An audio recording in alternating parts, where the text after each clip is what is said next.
Good afternoon. So we're all in this almost afternoon time sitting here to discuss a very boring topic. And I quote, health and fitness assisting spiritual well-being.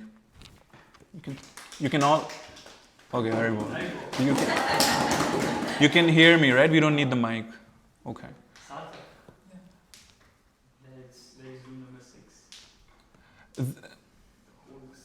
I think the theme is such that it's fair to expect if anyone comes late, and if you have, then you'll have to do 10 push-ups. And if you're not listening, 10 squats. You heard me? What did I say? Burpees. You came late. I didn't came late. I have to bring this. It's okay. We'll spare you today. So this is an important topic, and it's going to be a little difficult to keep up because there are some little technical terms. But then let's see how we can help our partner who's sitting right next to us by maybe poking some fingers when they doze off.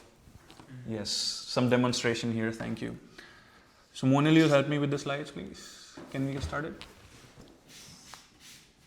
Can we wait for like 2 minutes maybe? If we can have everyone then. No. What are you doing? Yeah, spoiler. What happened? Yes. Just once. Yes. Thank you. It's a good job. Thank you, Monil Prabhu. Okay. So let's start to get a little bit of a context around the theme. Why are we even discussing such a topic in a temple? Because outside of our community, and those who are a little ignorant, to them, temple may seem like a place of quite mundane activity. But when they visit ISKCON, they discover that it's quite the opposite. People are jumping, they're quite active. And therefore, especially at a temple like this, it's a very appropriate topic. But we may notice the kind of busy schedule that we have. We may seem to skip some of the vital elements out of which our bodies are naturally composed of. And we're just waiting for time to get back to us. And then we'll take medicine or we'll need 2 days of rest. So the purpose of this is to avoid that. Let's first read from what Srila Prabhupada had to say. Keep your health in good condition and work very hard for Krishna. That is our motto of life. This is from ISKCON News that I got it. And I wasn't surprised at all reading this. Because look at what Srila Prabhupada did his entire life. The impact, yes, but someone who is not fit is not capable of doing any part of it. And of course, he was very empowered. And we cannot make a comparison because he was spiritually empowered. But that doesn't mean that we don't have to come on our best foot forward. So to a devotee, to someone who's practicing bhakti yoga in particular, why is health important? Because if you look at it, if we get sick, that is actually a time that we get closer to Krishna. Or when things don't go according to, can you please shut the door? When things don't seem to go according to our schemes, that's when usually we shout out to Krishna louder. I was reading an argument online in some of the communities where people were saying that it's good to fall sick, it's good to invite calamities, because that's how your bhakti will increase. Well, that is true, but that will naturally happen. So we don't have to plan to do that. In fact, if you look at some of the exalted devotees and read their stories, their bodies tremble out of the ecstasy that is produced. To be able to create a certain vessel which is fit enough, strong enough to handle whatever level of ecstasy we can, that is also a part of fitness. And I don't have to explain it to you. If your butt is hurting, you cannot sit and chant. If your knee is broken, you cannot quite focus on your beads. If your heart is broken. So emotional health. Ankle is sprained. Who is sprained? Ankle is sprained. Ankle is sprained, yes. We have some examples. So emotional health, that's what I was trying to get to, is also a part of physical health. It's not just about moving your muscles. So we'll today try to comprehensively address all of it together and see what we have to do. Next slide, please. A healthy body and mind, it allows us to serve Krishna better. That's the point, to preach better.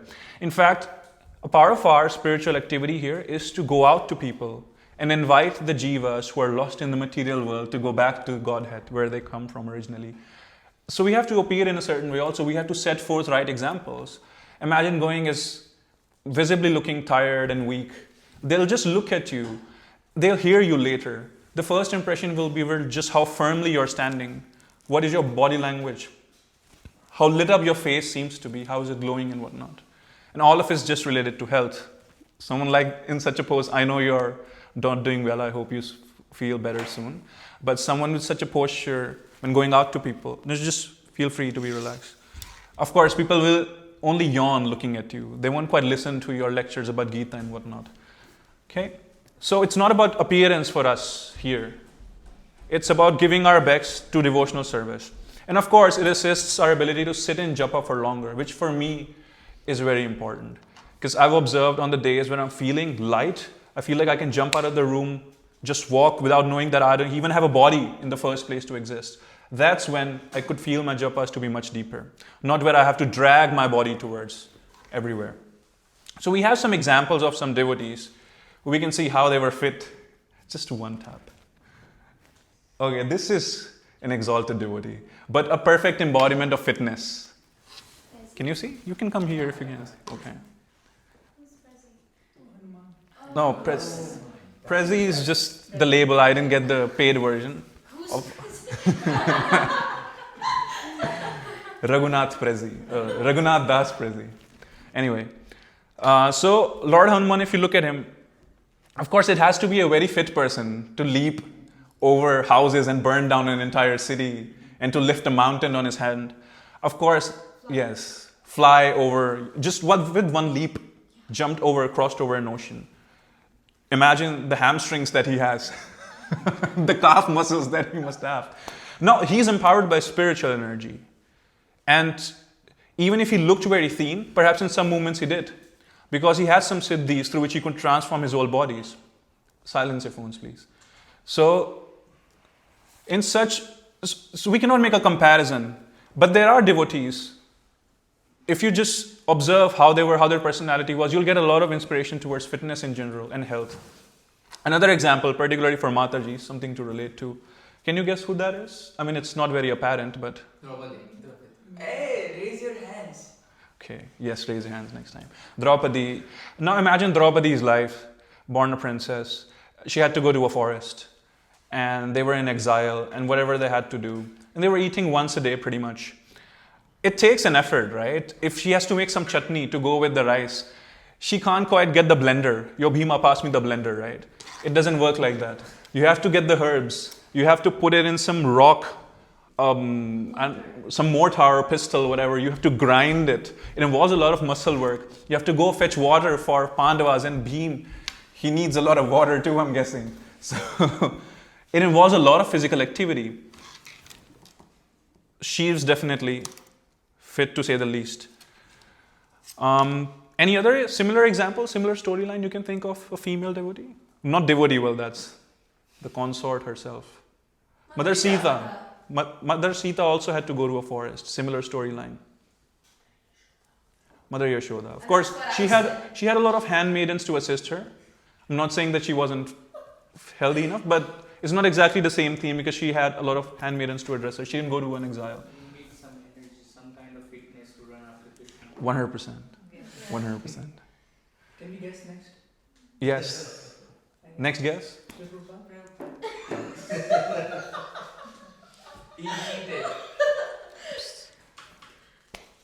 Srila Prabhupada.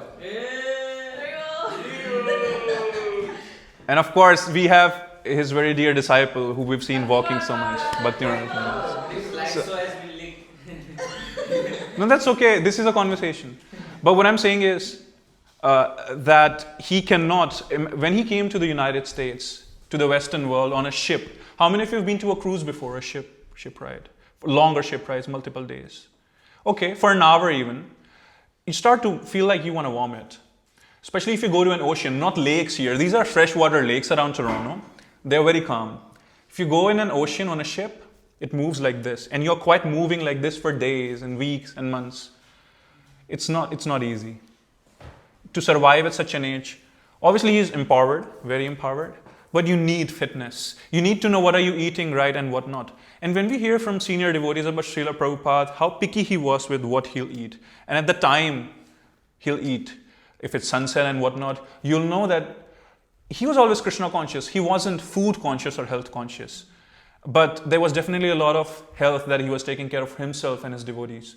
That's an important aspect, right? We saw the quote in the earlier slide anyway. So are we on similar grounds right now in terms of that it is important for take care of it? Okay. So maybe I won't see many of you snacking now or just not exercising enough. Let's see. Okay, what is the first thing that comes to your mind when you look at that? Raise of hands only. I think Sarni, you were the first. Variety. Variety. Okay, what's variety? Jay? Liveliness. Liveliness. Sarthak? Flowers. Flowers. Yeah. Another Sarthak. Huh? Certain flowers looking better or more fresh than others. Ooh. Flower discrimination. Another good point. Yes, Amala? Individuality. Okay, just everyone say it. We don't have that much time. Every flower is different. Every flower. How beautiful you are. Yes. Tap it. Every body is different. It's important to recognize that because even throughout this presentation, you'll be learning certain facts. How some foods are good, others are not as good perhaps. But it's different for each person. Just to give you an example, if I eat a lot of olive oil in my diet, I go very well. It helps me. And we'll look at how it really impacts different body types. But the same olive oil can create a lot of issues for someone who has a coronary stroke or some, like their arteries are blocked and whatnot. So it's different for each person. Each body is structured differently. Some people need to eat a very little amount of food to gain a lot of weight. And it's the inverse, the opposite for other kind of people. You can hear me there? Okay. So, and after this presentation, we don't want you all to go around the ashram or outside telling other people that, hey, I do this is a fitness thing. Of course, you can help everyone. But if something's working for you, there's always a caveat next to it. You can't just communicate that to other person. Oh, you know what? Having so much oil on khichdi is unhealthy, don't eat it. No, it may be healthy for them. And we'll look at it how. So just try to first look at your system, observe closely, experiment with it and see how it works better. And then, after gaining mastery, give advices to others. I promise to not give advices either. Next. So let's break our presentation down in 3 specific areas. First, we'll look at straight up. We'll jump straight next to it. Some of you came late. So it's the theme that there's 10 push-ups that you'll have to do. It was a Bhakti Academy resolution that everyone agreed to. No, you came. 10 push-ups you'll have to do. Yeah, because you weren't on time. To demonstrate the exercises when we come to it. Is that okay? Okay. You're so nice, so you're pardoned.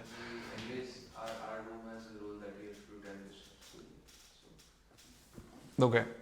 So we'll look at some of the exercises we can do, and there are some things like yoga and whatnot that we may have a certain opinion about as to it can take away from our bhakti path and whatnot. So we'll look at it, how it benefits you, and then you can make a decision for yourself. And then there's some key concepts, some of the common knowledge that we already know, calories and whatnot. We'll very briefly go through it just so it becomes more comprehensive. And if you are taking notes, then you can have everything together at one place. You don't have to go confused at certain times when you need guidance and help. And of course, lastly, we look at some Ayurvedic perspective, which might be unique to a few of you. Can you? Thank you.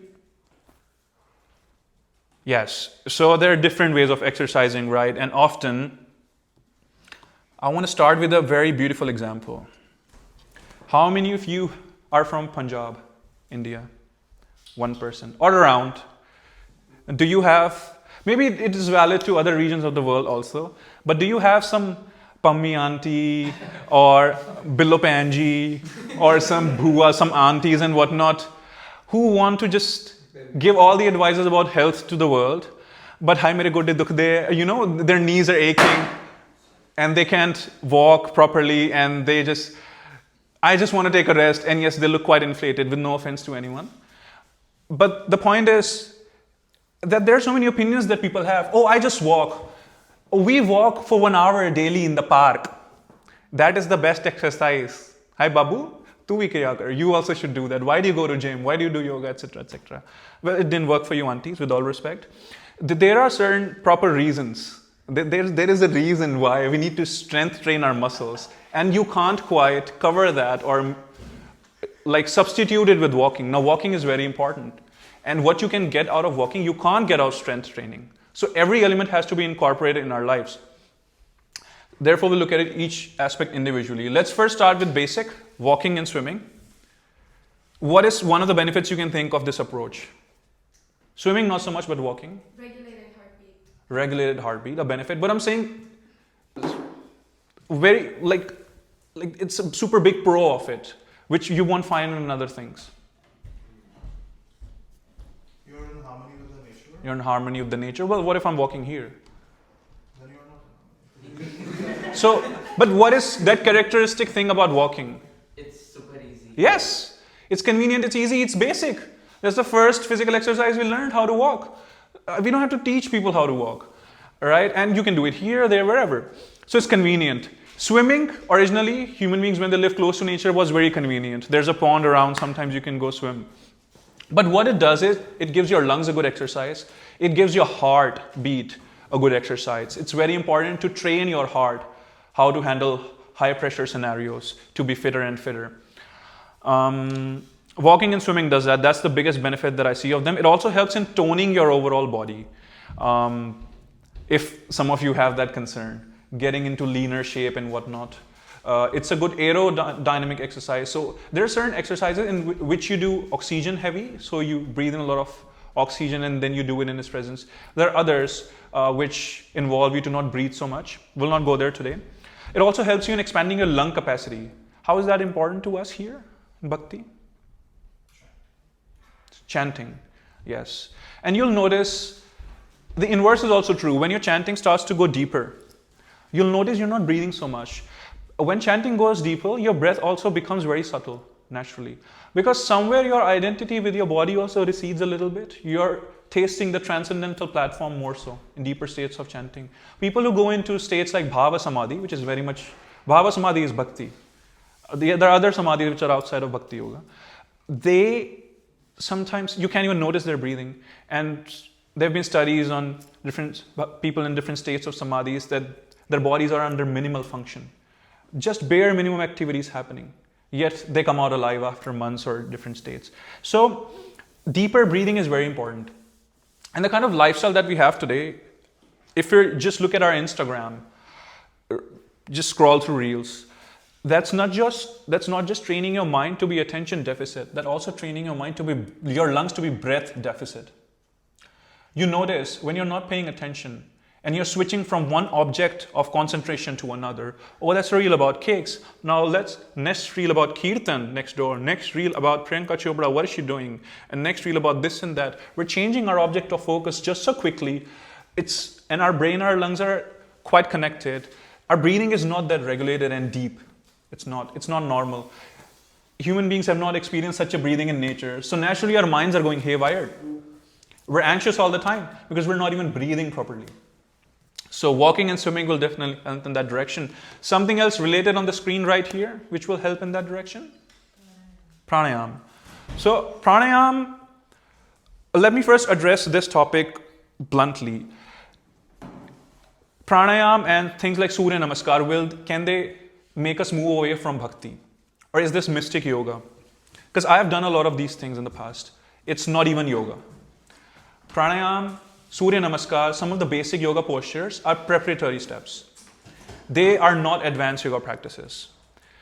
Do you use your cell phones? Amla Harinam, you're using it right now. So, which is a good thing. You can use your phone to watch the latest movie, or you can use it to hear a lecture. You can drive your car to a bar. You can drive it to a temple. So these are just tools. If you exercise them towards Krishna, it makes you more Krishna conscious. If you exercise them towards the world, it makes you materially more conscious, right? Just like that, things like breath work, which is pranayam, bending your body, it's not mystic yoga, that is Surya Namaskar and postures. That is also a tool that if you use towards fitness, you can, that fitters yourself, you can use it towards your services. So that is towards Krishna. That way it will not interrupt with your bhakti yoga. In fact, it will aid it. Just to give you one example, maybe Ishan's aware of it. There are traditional gurukulas, the Vedic gurukulas, and in that they give you certain processes. My very close friend, his father is a priest in the Sri Sampradaya. You know who was the founder of Sri Sampradaya? No, like the very first founder. Like ours was Lord Brahma. Lakshmi. Lakshmi Devi was the founder of Sri Sampradaya. And because we also follow many of their protocols in our puja activities, and Prabhupada has spoken highly of Ramanujacharya, their founder, because they're the most traditionalists in this approach. So, as part of their Trikal Sandhyas that we also do, it's called Sandhya Vandanam. Maybe you've heard of it. They include pranayam in there. Every time, sunset, sunrise, and whatever is the next Sandhya Kala, I think around noon. So these are part of our Vedic civilization, and if you don't want to make use of it, it's your choice. If you feel like doing them is making you away from Krishna or Krishna's consciousness, don't do it. But I'm just giving you this information that if you don't feel any resistance, you can make use of them because they're super beneficial from my experience. Actually, particularly to some of the body types, that we'll look at it further in this when we'll look at Ayurveda. Okay, they're similar, pranayama, yoga. One yoga practice that I can suggest you to make yourself fitter and to help you towards japa is Surya Namaskar. Surya Namaskar is not worshipping Surya. What happens with Surya Namaskar is your spine gets a proper workout. So you're bending forward, backward. It arcs over time. And our spine, how many of you had health in their courses after their school, high school? Health, medicine, exercise, fitness? You had. Any one of you studied something related to health and medicine? So you may know a structure of our spine. Our physical spine is like this.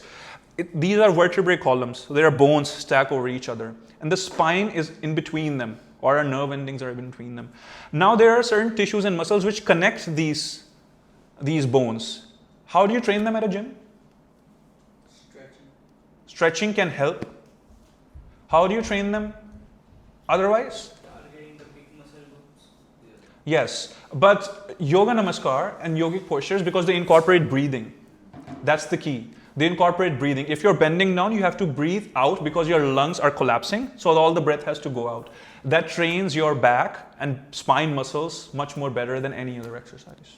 Sorry, how does the breathing train spine muscles? Because it retracts it further down. You can experiment with yourself. If you simply bend down, and if you bend down with your breath out, so if your lungs are empty, you'll go down a bit deeper. And you will see that it's hitting somewhere deeper. Now, I don't want to go into whole yogic mechanism and how that helps. But we have different sukshma shariras, or subtle bodies, and it actually, breathing helps in those subtle ways. But there's no point studying it, because if you go into studying it, you'll become a materialist on a subtle level.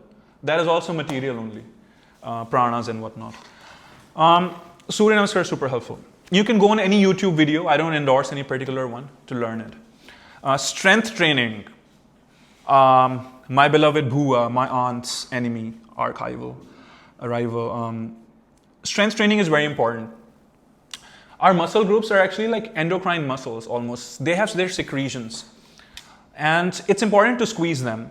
Now, to make you understand its importance better, I want you to visualize something. Next. Okay, you can close your eyes if that's helpful. Imagine you're living at your great-grandmother's time.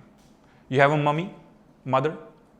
She has or had a mother, their mother, their mother. We're not going that much back in time. Now, wherever she's living, she has to cook a meal, breakfast meal. She needs some flour, some wheat flour to make chapati. Now, where will she get it? Oh, she goes out on the street, but there are no grocery stores. There are no shops. Where will she go? She can go and ask it from her neighbor, but her neighbor doesn't have a grocery shop either close to them. So she goes to her farm, and that's where her cattle is, her cows are, and that's where she's growing her wheat. So she plucks them, right? She harvests them, or she goes to her little granary at the back. She gets the grains out. Now, can she make chapati out of that grain? No. Someone has to make flour out of it. Now she takes a mortar, pestle, a huge stone. She puts it on it. She has to pick up a really heavy equipment. She puts it on the wheat grains, and she grinds it and grinds it and grinds it and grinds it, and I can stop here. But for at least an hour to get a flour enough for 2 chapatis. Now, those time people were very physically active. If her husband or her children or herself, if they're going out to work in the farm, They're going to exchange some products with other people of the village. They need to work out a lot. They need to walk a lot. So they'll be eating easily 10, 20 chapatis, I don't know what not. Much more than we eat, right? So she needs to get that much flour out of it. And now imagine she has to cook it on the stove, whatever, how do you pronounce it? So she has to blow fire. Does she have a proper gas connection? No. She has to first go pick woods in the forest. Now she brings them. Now she lights them. There is no lighter. You have to light it with some stones or rubbing sticks or something. Have you ever rubbed sticks? Fire was there when we're talking about great-grandmothers. And how do they light fire in their chulhas and their fire stoves? There used to be this equipment, so to speak, where you put in cotton and then you have like kerosene. And Okay, occasionally, so okay. we had that by that. Okay, occasionally, time to time, you may need to create fire when the kerosene thing may go out or it may rain. What I'm trying to say is it wasn't I'm as sure they didn't use rocks though. okay. It wasn't as easy as today. There was a lot of physical activity needed, right? And so what's happening at that time is they're using their muscles. Are they just walking throughout that process? No. Are they just walking? They're squeezing their muscles, they're lifting things, they're folding their arms, they're squatting down. There's a lot of muscle activity happening. The modern equivalent of it is only present in gyms, because where will you do it today now? It's okay, you can open your eyes now. So, tap. This is not that old, because there were cameras at the time. Just getting water, because there were no taps, right? You need to go to a well, you have to pull a rope, you have to carry a bucket. It's a heavy work. Right? What I'm trying to say is our forefathers' muscles used to get squeezed out a lot more. There are certain secretions that get released in between muscle tissues that need to be released only by workout is that possible, that those secretions get dissolved. And our bodies have evolved in that way from our forefathers. Not today, are you doing that much physical work? No. So where are all those secretions going? It's still there, making you anxious. That's why we're restless. Our breath rate is not deep. It's crazy. We're getting random palpitations. We get so many thoughts in our mind. You get a good workout, you'll calm down at least for a while. So it's very important to muscle train yourself. Because from what I've looked at, and I've tried different things, body weights and whatnot, using some equipment to train your muscles is a very effective process. It will take you the least amount of time and the least amount of effort to get that much amount of result if you'll use some equipment. So it's just efficient. Now, which exercises to do and whatnot, we'll leave it outside the purview of this class. We'll look at it together sometime later. Okay, tab please. Some key concepts that we can look at. Now, do we need to have supplements with our diet? A very important question, quite a dicey one. And honestly, there have been studies which have come up in prestigious universities which are not so much in favor of supplements. Like they seem to have a little effect or to no effect. But you have to do what you can do as far as your knowledge goes.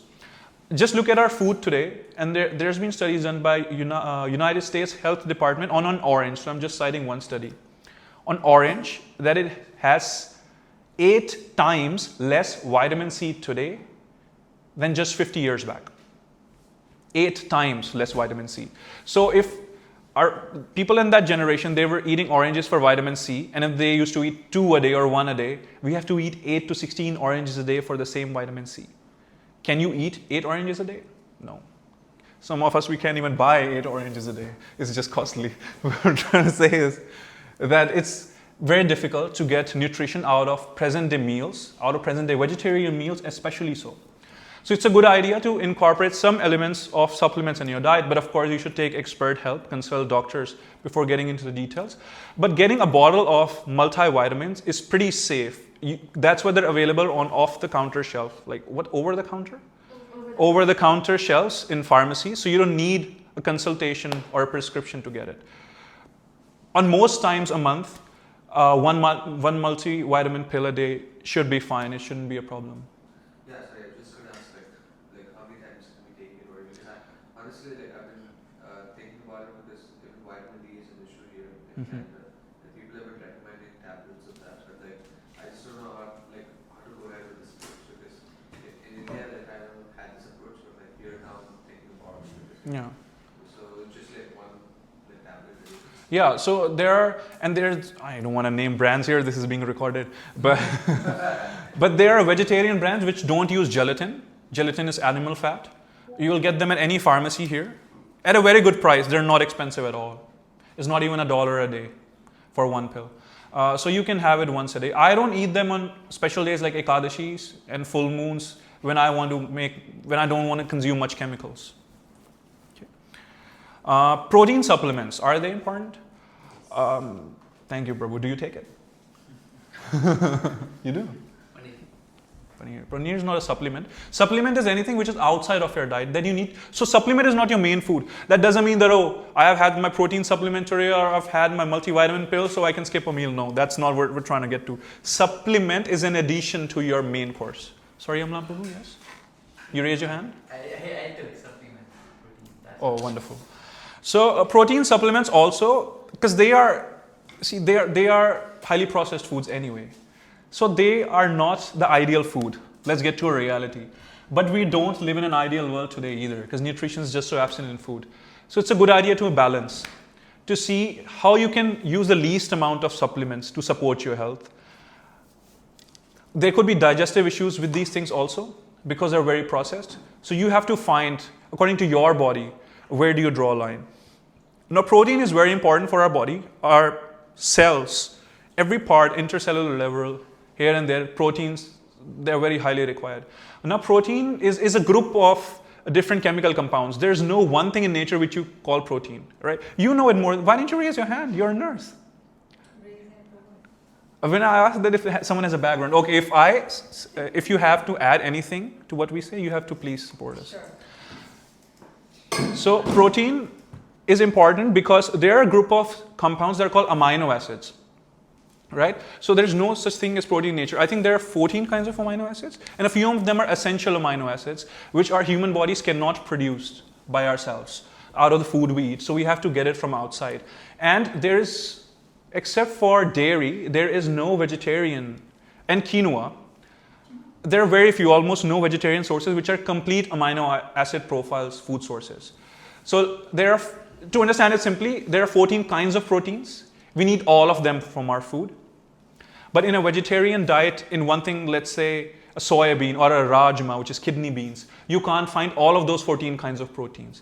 That's why in a vegetarian diet, to have enough protein, it's very important that you include diverse sources in your diet. So if you're just eating dal, the same dal every day and you think you're getting enough protein, no. You're lacking so many vital, essential amino acids, which are not present in that dal. But it may be present in some other dal. There are so many varieties of dal and pulses and legumes. So if you have a diverse enough sources in your meal, then you're good. But in spite of that, you may not still get enough protein. How much protein do we need? You might have heard of it. So let's take an example. How to ease up this calculation? My math sucks. If someone weighs 50 Yes. So if someone weighs 50 kilograms, if their body weight is 50 kilograms, they need at least 1 gram of protein in their diet for that day. That's every day. Per kilogram. So if they weigh 50 kilograms, then they would need 50 grams of protein in their diet daily. Now, how many meals does it take to get 50 grams of protein in a vegetarian diet? 10 or more. Just look at one standard plate of dal chawal. It will have 5 to 10 grams of protein hardly. And depends on which dal, which lentil are you consuming. And depends on what is the rice. If it's white rice that most of us consume, I'm sorry, that's the worst. Nutrition-wise. Taste-wise, the best. Or it's a whole grain. Like if it's brown rice or red or black and whatnot. It depends. But there's very little protein coming in from vegetarian sources. Dairy is an excellent source of protein. Paneer is a complete protein. And soy is another good source. But the way that we consume soy usually in the market is quite processed, like soy granules and all. So it's not the best source processing-wise either. So eat as much as you can of high protein foods and try to take some supplements here and there. Does dal have a complete source of protein? So no vegetarian food by itself is a complete source of entire amino acid set, except for dairy. So that's why we combine dal and rice? Yes. So there are some amino acids, different types of proteins present in dal, and others present in rice. That's why traditionally we combine them so we get a more wholesome set. But the rice of today is not the rice of your grandmother's time. Those seeds were rich in nutrition. So we need to supplement our diet a little bit. So in supplements, like protein supplements that we have, does they contain all the 14 kinds of? Yes, because usually the most sold ones and used ones are whey proteins, which are based out of dairy, and dairy has all the amino acid profile because it's coming from an animal. So animal sources have complete protein sets. If we're having our usual meals which have paneer, usually there is in lunch we have paneer, and then we add like a smoothie with a big spoon of protein powder which has whey and stuff. Does that constitute for our protein intake for that day? Yes, yes. So what Prabhu is talking about is that if you add a supplement with your meal or right after a meal, yes, that will add to your daily intake source of protein. In fact, we should do that occasionally. Now, if you consume it every day, I don't think that's a good idea either because it's very highly processed. So perhaps it's a good idea to give a day's break after a few days of consumption to give your stomach a little rest, and particularly on fasting days to avoid it. Does the paneer that we eat daily is a good source of protein or is it just fat? Paneer has a high amount of fat, so that is also something that some bodies need to be wary of. But it's good fat, and we'll look at it how it is. Because there's a whole, almost like a notion out there that fats are bad, which is not true. In fact, proteins and fats are good sources of calorific value. They give you a lot of energy if you burn them. Fat is bad if you sit and do nothing. If you burn the fat, there's nothing like it. Ghee gives you the kind of strength which very other few meals can. We'll look at fats dedicatedly. What's a substitute of paneer? Tofu, but tofu is made out of soy. It may not suit certain body types, and most of us here. We'll look at Ayurvedic concepts. There's a certain body type called Vata.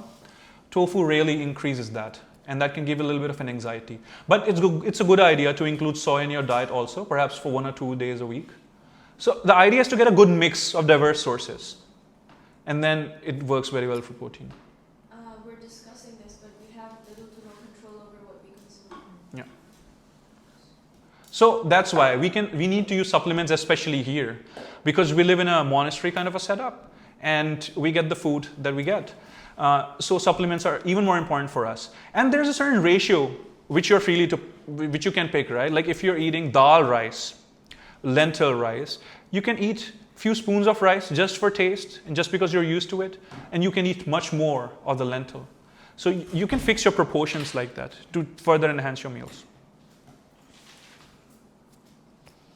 Oh, we weren't there? Okay, that's okay. Let's go to the next one. Oh yeah, this is very simple. We should drink enough water, blah, blah, blah. But I'm just trying to give you an Ayurvedic perspective of water.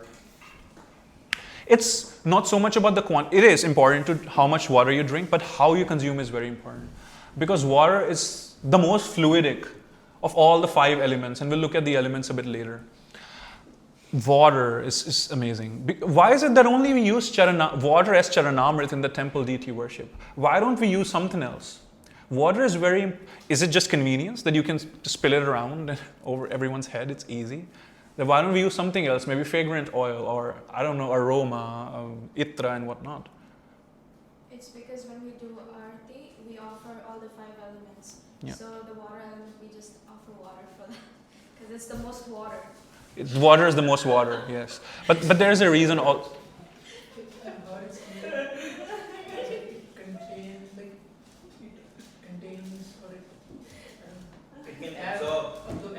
Yes, it retains.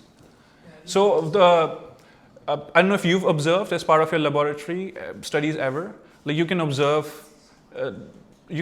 water. It's different, and there have been studies done on water of river Ganga, which is very holy to us, and we noticed that it has an unusual amount of bacteriophages present in it, unusual amount of oxygenation for some reason. That's why if you'll keep some water from the river Ganga, Mother Ganga, in your altar or somewhere, it doesn't go bad for years or forever. I haven't ever seen anyone's Ganga water in their temple going bad. But if you fill tap water in a container and just close it, see it after a month, and you will see what all is present in there. So it's magical. There's spiritual potency to it. But water retains energy, water retains memory, it communicates. Yeah, I don't want to go into much depth. First, let me finish. When to consume water with the meals. So in Ayurveda, there's a dictum that is water with the meal is okay. Water right after the meal is poison. Water before the meal is nectar. So it's not a good idea to sip water with your meals or right after, because there's a concept of Agni in Ayurveda. And if you look at in the physical sciences also, some acid is released in our stomach. Well, it doesn't quite get diluted, but at least in the Ayurvedic concept, it's not a good idea to just you put down your fire with some water right after you eat food, because now is the time to burn the food that you've eaten. Before food, and especially 30 minutes before food is a really good time to consume water. How much water? Just look at it. It's not that you have to finish bottles of liters and liters and then keep running to the washroom for no reason. Because extra amounts of water will also reduce certain ions in your blood. So a few liters a day, if you're not, your throat will tell you if you are consuming enough water or not. Maybe drink a little more than that, just to be safe.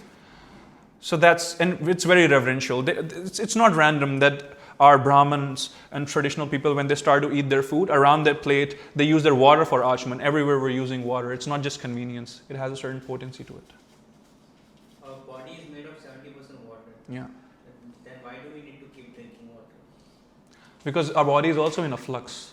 We also pee and it comes out. So we need to drink. So we need to restore that. Definitely. That loss of water. Definitely. And our body is made of 70% water, but it doesn't mean that if I cut my arm here, water will flow out. It's on a molecular level. The water molecules are just embedded in our tissues and everywhere, so it's 70% water. The constitution of water is hydrogen twice and oxygen once. And I read somewhere in the article of NASA, I don't believe NASA like me that much, but I have read that everywhere in the universe, these two molecules are consistent. They will be found everywhere. So that signifies the importance of the core of our creation. Yes. So water is same throughout the universe. In whichever planet, whichever galaxy water will be there, it will only be H2O. If it's something else, it will become something else. It won't be water molecularly. So yes, how homogeneous is the entire existence. Already sleeping? You brought me this water. This is a personal thing that I like to follow, is that I never fill water from the tap and drink it straight up. First of all, I find it very unaesthetic. And I don't know, like it's come through many pipes, through certain pressure. I just feel like I want to let it rest for a while and then I like to consume it. People do it. Traditional people, if you look at it, if you give them water immediately, they'll keep it around for a while, or they'll offer it to their deity. Or they'll put some tulsi in it or something. They'll just, drink it with a certain amount of reverence. Makes a lot of difference. Next. Fats, that's where we're trying to get to. Fat is not bad. Fat is a good part of the diet. It gives you good calorific value. Calorific value is the amount of heat produced when food is burned in your body, or even in your car. It's just calories burning and whatnot. But there are certain fats which are bad, because I can be wrong. That's why I won't talk about the exact terminology. But if you fry stuff, especially in highly processed oils like vegetable oils, canola oil, sunflower oil, it's not good. It produces inflammation in your body. It'll make you sluggish. You'll feel like you want to crash on your bed every minute. It's not good at all. But there are good fats, all of them which are mentioned here. The one in the first paragraph, from olive oil to hemp seeds, are really good. Olive oil is coming from a fruit. Which other oil is coming from a fruit? Huh? Sorry? Almond oil. Not Almond. food. It's right here. Coconut. What happens if we eat the oil? If you eat the oil like that? Eat. Yeah, so there are certain particles, it becomes rancid first of all, and there are ketones and whatnot, different harmful particles that are produced in it. So that's why it's also not a good idea to reuse oil which you've fried in before. But first let's focus on good sources of fats, because can you get them here in your meal? We find many of them. We find enough nuts here. We have olive oil, right, available all the time. Olive oil is coming from a fruit, it's my favorite. In fact, there was a study done among the Italian population on how even at such an old age their hearts were pumping like athletes. And they would not get any heart attacks, but Americans, every second American would. and they found out there was an extremely high amount of olive oil in their diet. Italian people love to dip their food in olive oil like that, and they're just drinking their olive oil like that. You don't have to do that much, but it's super helpful. Italian people have olive oil and we have ghee. We have ghee. It's just that ghee, olive oil is much lighter than ghee. So if you don't have good amount of physical activity, then you should consume ghee in moderation. So things in the second paragraph, coconut oil, ghee, milk, paneer, yogurt, dairy, you should try to not overdo it a lot, otherwise you may end up vomiting for real. Some people have weak digestion also. They may struggle to digest the second paragraph items from coconut oil further, a little bit. But anything above it is pretty easy to digest. Also, fats help in absorption of vitamins. You know, some of our vitamins are fat soluble. There was this trend which came about. Everyone was eating salads to get fit. And then no one perhaps was really...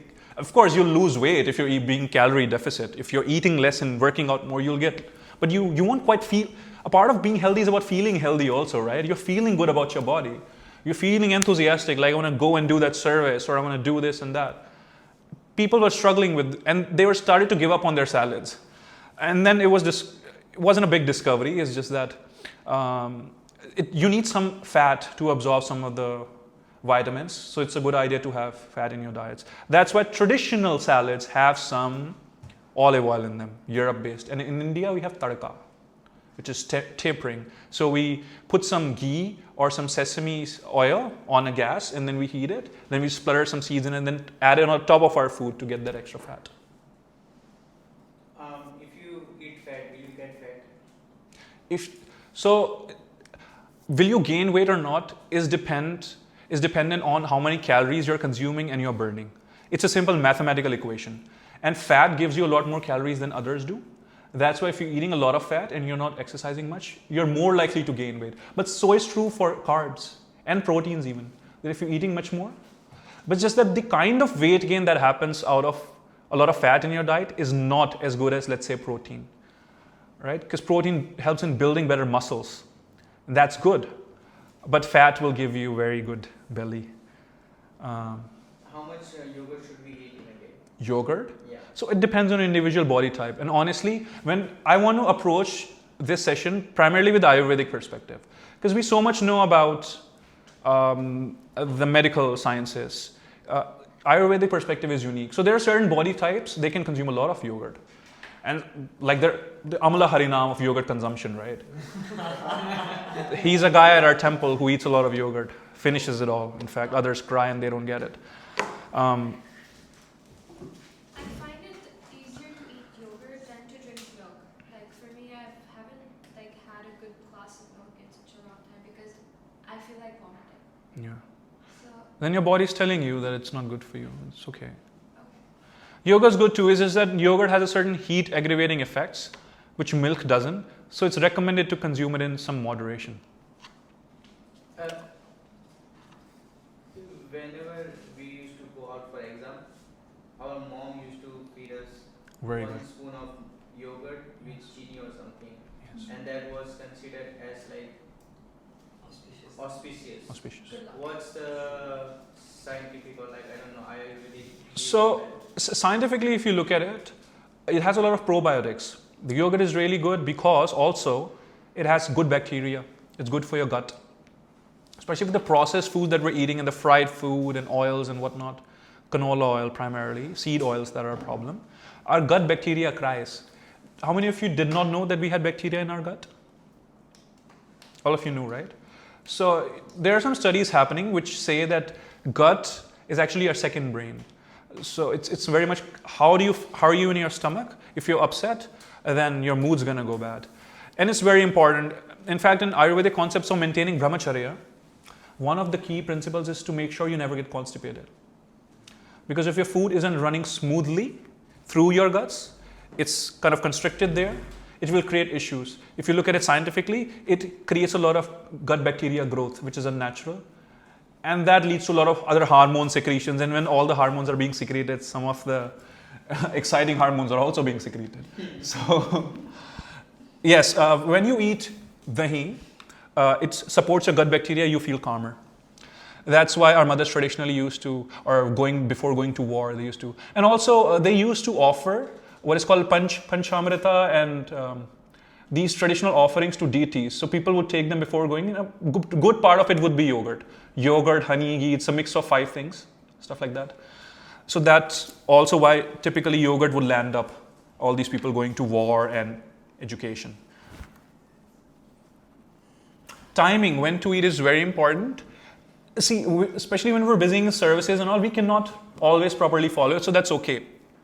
But try to do your best as much as you can. The heaviest meal of the day should be when it's most hot.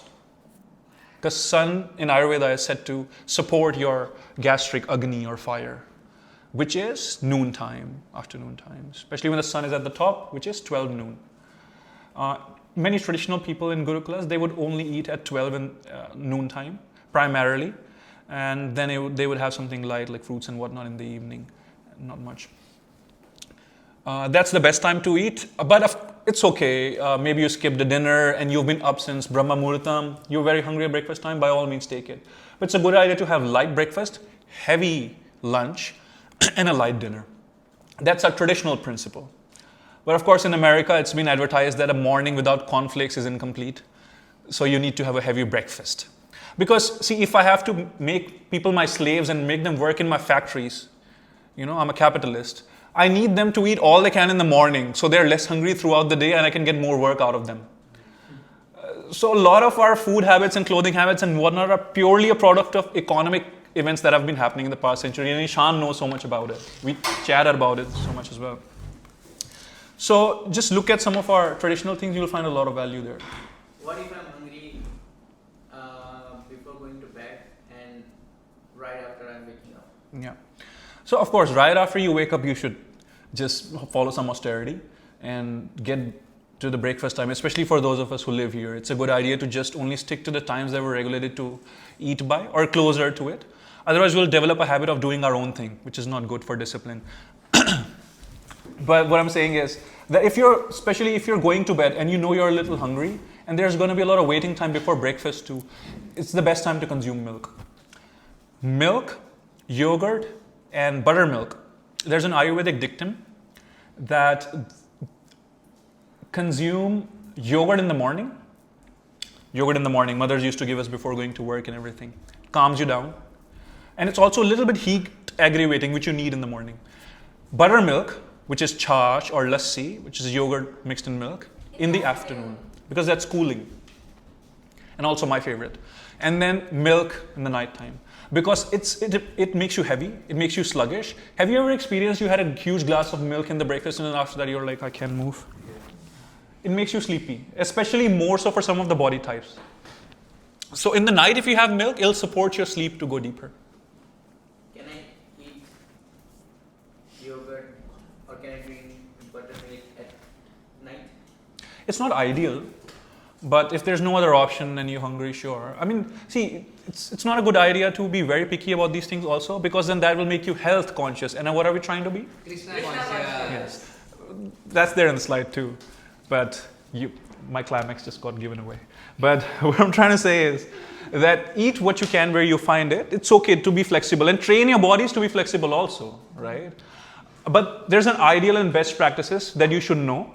And as you start to incorporate them in your diet, slowly it'll become an organic part of you. Now, personally for me, I don't have to think like, oh, it's nighttime, so should I go and have buttermilk or not?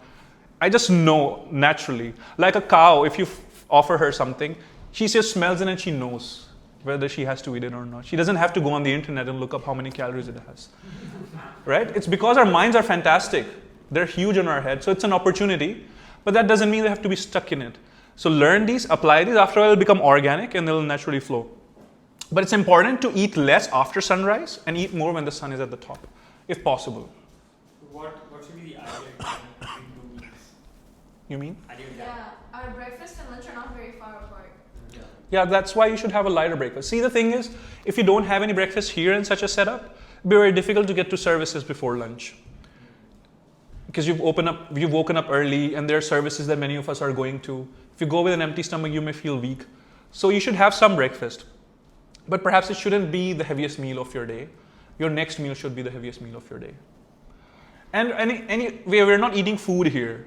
We're trying to have remnants from Gopinath, right? Who is our DT here. So we just have his due time. That's what we want to do. So have it at 12, have it at 2, but the best time is to have it at 12. Honestly, it takes about 3.5 to 4 hours for your stomach, just the stomach, to become empty. So if it's not empty, if it's not a gap of 3 to 4 hours, then you won't be able to eat much anyway. You won't feel much hungry. Okay. Next, please. Okay, it's very important. Sleep is not just for dreaming or Bhagavatam classes. No, it's not good to sleep during Bhagavatam classes or any classes. Sleep releases a lot of good hormones. In fact, growth hormone is primarily, most of it is released in our body when we sleep. Deep sleep. In fact, sleep also has different modes. Deep sleep cycle. There's a rapid eye movement stage of sleeping. There are different stages, which I won't get into. But sleep, so growth hormone is not just responsible for making you fat or tall or something. It's also responsible for your tissue repair and for your cellular level of repair also. So it's very good to get some good sleep. It's not natural to wake up with alarms. So it's also a part of your spiritual process. As a backup, set up alarms, but train your bodies how to naturally wake up. And there have been days where you've just woken up at 3:30 and 4. Notice what happened. Did you have a light dinner? Is that why you woke up earlier? Did you get a sound sleep where you didn't use a lot of your phone right before you bed? That's why you woke up early and naturally without an alarm. So keep this in your consciousness that you have to move away from alarms a little bit with time. I suck at it, but you can be good. What? What if you wake up early every single day without alarm, but then you are just lazy and you go to bed again? Yeah, then you have to train your mind. Maybe use some assistance. Wake up your roommate and then they can wake up you in return. Wake you up or whatever. Oh, please, in public I'm saying, please turn off your alarm or put it on a time that you want. It's okay. With time it will happen. Because you're anyway waking up early on time. You're telling your mind that it's, hey, I should just probably not go back to bed again. One day you'll listen, I'm sure.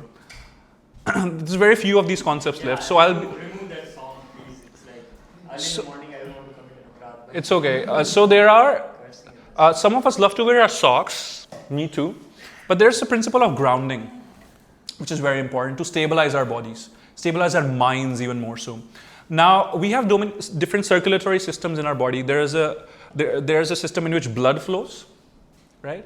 There is another system for excretion, there's one for reproduction, there's one for whatnot. There's a whole nervous system that we have. So the signals are being passed from one nerve to another. It's being passed from my brain to down, to up, and everywhere. Now, where is the signal going? Like, how is it going? It's going through nerves, but how is it traveling? Does anyone know? To the hub of the earth ground. Okay. That completes the circuit. Completes the circuit, but so essentially it's electric in nature. Because what happens is that you have your nerve cells and there's a gap in between. I think it's called synapse. Don't quote me on it. So the electrical impulse passes from one nerve cell to another, and that's how signals get passed through a nerve. Is that close? Yes.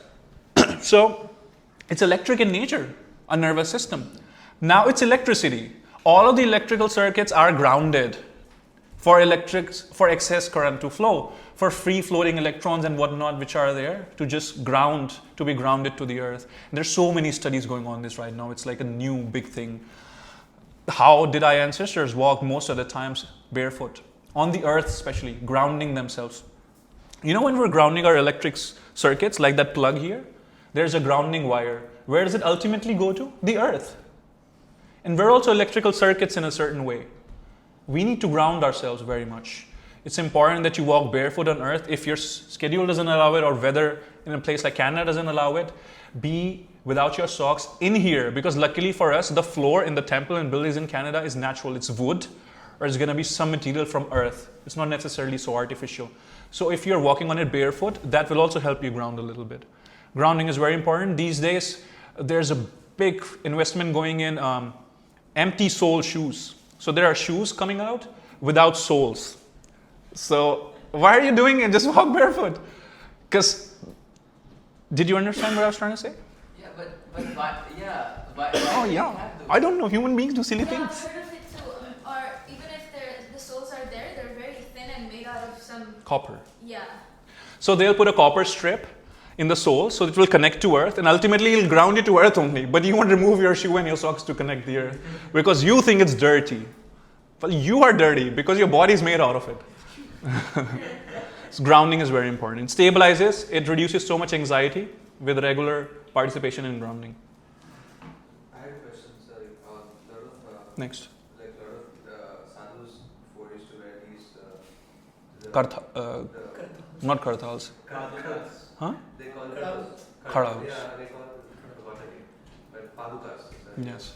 But why did they wear it? Was there acupuncture involved in that? Yeah, they were thorns. Like, be nice. Like, it wasn't as pleasant as everywhere, right? There were some routes where you have to cover your feet. There are thorns, there are bushes and everything. No, that's a very good question though. But they were made out of wood. But those are not comfortable as well. That's okay. Factories came up much later, and people were not that much concerned about their comfort, especially in traditional cultures. They just wanted their god, right? But what I'm saying is that was also wood. So grounding was happening even with that. I read somewhere like answering to your Next. question, by pressing the main toe and the subsequent finger together, it channels some kind of energy and it boosts concentration in you. Yeah. So that's like another point. But yeah.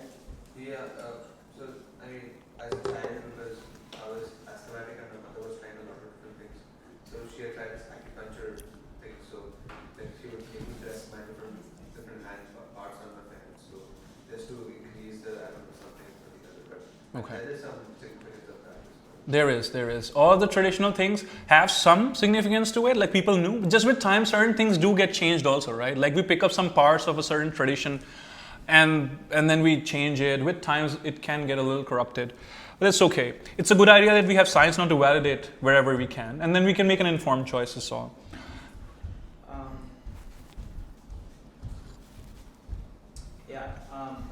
Just it's not necessarily that walking barefoot on the ground or in the nature helps you, but just like walking in the nature helps you calm Yeah. your mood. Just like in an electrical circuit, there's a grounding wire which connects to the earth to run off the excessive electrical current. So we also, our nervous systems are electrical in nature necessarily. They have free-floating electrons and it grounds, it helps. It's a very enjoyable activity also. You feel different textures when you walk barefoot, and we do that. We've done it together a few times. It's a lot of fun. You feel some pebbles, sometimes you feel little grass. It's like you become sensitive. Otherwise, your feet endings are just dull like that. What's the point? But anyway, how many of you heard that song? That's a reference I was trying to give. Ice, baby. Okay. Yeah, when I thought. Was ice. That was ice. But that's... Anyway, no. So I ran through this presentation through some of our seniors for compliance check. Like, can we present it at a temple? And they were like, can we remove this baby? And I was like, okay, it's a song. Okay. That's why I wanted to check if everyone got the joke. Because don't complain to someone. They're trying to convince us to run after babies. So eyes are very important to take care of. How will you read Srila Prabhupada's books, Bhagavad Gita and whatnot, if your eyes are not improving every day, or at least they're not degrading? Do we take care of our eyes' health dedicatedly? Not often. I'm proud of you. Are you saying something? No, I do. That's very good. It's very important. And a very simple traditional technique I can tell you is you rub your palms together vigorously. It has to be done for a good, you can start with 2 minutes, but actually it's done for 20 minutes according to yoga practice. We're not doing that. So what you'll do is, so we have different qualities in us. You've heard of the word rajas, right? Tamas, rajas, sattva. There's other terms called ojas, tejas, tejasvi. So certain good vibrations are produced on your palms, and they are very nourishing to your eyes. The idea is to make it as vigorous as you can and as fast as you can. Not gently like, no. Rough. You should feel the heat, and then you keep it to your eyes. Let it stay. Fire will come out. Please stop rubbing. And then you keep it for a few good minutes, depending on how long you rubbed. And that's supposed to nourish your eyes if you keep doing it regularly. It's like taking aarti Like that. He's asking on open eyes or closed eyes. I was not asking. No, I should be. I don't know actually. It should be closed ideally. Yeah. Is this thing Because if every- if it's a lot of heat with open eyes, it may even harm it more. Is this thing every animal can do? Because I've seen flies also doing this. We have to get a fly expert, Prabhu. I don't know. Also, that's not their hands. There's a tube. They kind of spit out on food and then they suck it up. So they're kind of doing something, but they're not rubbing on their eyes.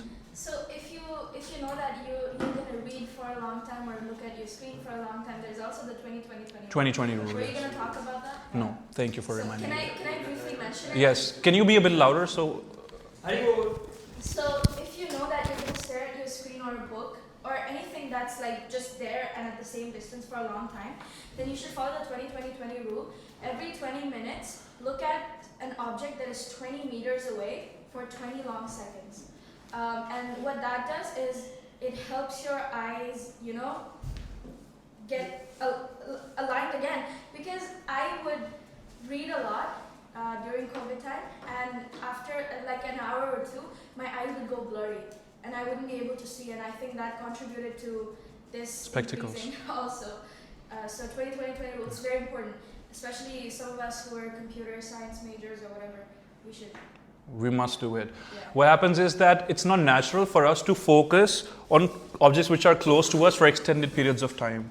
Right? Our eyes are trained to switch between focal lengths.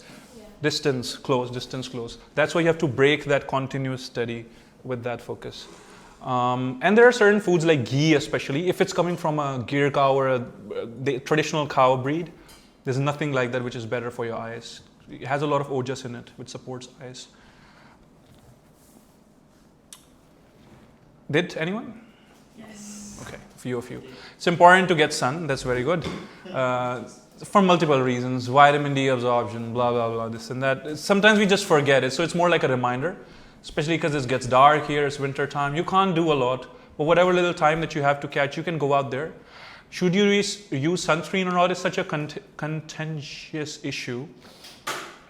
There are so many studies advising against excessive use of sunscreen. Sunscreen is not bad. You put it on your skin, that's fine, but your skin gets used to it. So I was reading something that there was this person who would have sunscreen applied all over. They would just leave their ears out and they got skin cancer on their ears. Because their skin got used to that protection in whatever way, and I don't know how it really works on the very specific level. But somehow it makes your skin get used to that protection. So I have to do much more research into it before sharing it with anyone. You do yours. But what I like to do for myself is that when I'm going out and it's a very strong sun, then I like to use some sunscreen over my neck and face. And usually I like to cover my arms with full sleeves. But yeah, I am not that personally crazy about sunscreens myself. So, sun is very important for us, for our growth. But if you are staying like in the sun, when the sun is like in its strongest period, then it burns a lot of tissues on our body, and that's not good for us. So that's when it's suggested to apply sunscreen. Yeah. Or stay But like indoors. if you are just going out for like 5 or 10, 15 minutes of walk, you don't need to apply sunscreen. Yeah. What time is the ideal time to get sun? Very good. Morning. So the best time is around sunrise or pretty much right after it. Even right before sunset is very good. It is a traditional dictum. It's also very much mentioned in Ayurvedic scriptures. By the way, Ayurvedic scriptures are based out of Jaimini Rishi, Shushruta, Maharishi Shushruta, Charaka's work. So these are not random things that we pick up. Huh? Patanjali is also contributed parts of it, but he's done much with yoga, not with Ayurveda that much. So what happens is, it is said that if you're barefoot and you're grounded on a ground or on a grass or something, and you're looking at the sun rising, if it's like not that high risen up, very close to the horizon, and if you just observe it, you gaze at it continuously for 15 to 20 seconds, then give your eyes a break and then gaze again, then it is said that it will relieve your eyes from all the optical issues. I don't know how strongly it works because it seems like it doesn't work 100%, or at least in the present day and age it doesn't, but it's definitely a good time to get some sun. In fact, it's the noon sun is considered to excite you. It has a more rajasic quality to it. So around sunrise is considered to be the best. Sunset helps your health a little bit, but noon is considered to be a little exciting in nature. Besides, most of you won't use that time, I know, so that's okay. Because some of the rays of the sun is coming directly. When it's on the horizon or it's early in the morning, some of them They get scattered. reflect back or just get Refracted. refracted. It gets scattered. Yeah, from the atmosphere. So that's why, Yeah. around the noon time is when you want to wear sunscreen. If you do have to go out, yes. Yeah. That's very good. Brahmacharya is very important for health. There's so much that can be spoken about it, particularly for men, because their systems are designed in a certain way, in sync with the sun. There's a long article, I won't read it. But to mention shortly, you may have heard of it before. When we consume food, it first goes into becoming chyme, then it goes into becoming bones, then it goes tissues, then bones, then marrow, and then the last essence which is created is called virya, which the physical manifestation of virya entity is semen. It's not semen itself. So brahmacharya is just very important. You've observed some brahmacharis in your life. They don't seem to be working out much, but they're so strong and fit. I have seen a few here in the kitchen. They lift these huge burdens just like that and they're this skinny. That gives a lot of strength. It preserves a lot of vital energy. But you have to do sadhana to recirculate that preserved energy. Otherwise, it'll get to your head and you'll go crazy. There are people who suppress simply. This is true for both men and women because on the subtle level, virya is being produced in both. It's just that on the physical manifestation, it is becoming semen in men and not in women. But virya is essential for both men and women. And that will give you a lot of strength. It is said that your eyes shine if your brahmacharya is being absorbed. Like if you're able to digest it well. You can see it in someone's eyes. It gives you a lot of strength. Otherwise, you will start to look like you're much older than your age. Now, don't go by judging people if they look a little older than their age. Oh, that he must be not following their principles or something. No, there are many reasons why it can be happen, right? Any lesson from this specific learning, you must keep it to yourself only. And if you just judge it in your head, no problem. Okay, those were some key concepts, and I think that's taken a lot of time. Ayurvedic concepts are still left. Should we continue or not? Is the question. How long is it? It can take 30 minutes. Can Can we have another session next week? I will